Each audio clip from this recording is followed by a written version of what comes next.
eskola bat izateaz gain, familia bat izango baina bezala, hemen ez ditugu bakarrik barreak konpartitzen, baita ere egunerokotasunean erronkak ditugu, tirabirak, eta horretatik ere ikas egin behar da.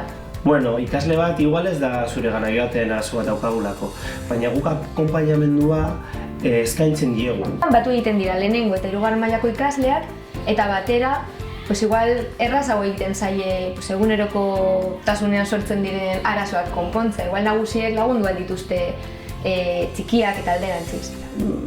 Oso ohikoa da, ezta? Ikasle eta irakasle bat ikustea hori hizketan, eta ez zer txarra egin dutelako, baizik eta hitz egiten.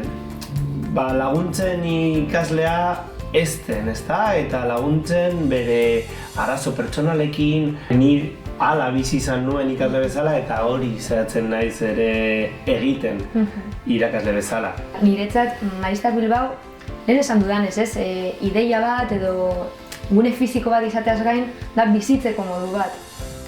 Egoteko modu bat, elkarrekin erlazionatzeko modu bat, pertsona izaera modu bat. Niretzat Maristak Bilbao da gertutasuna.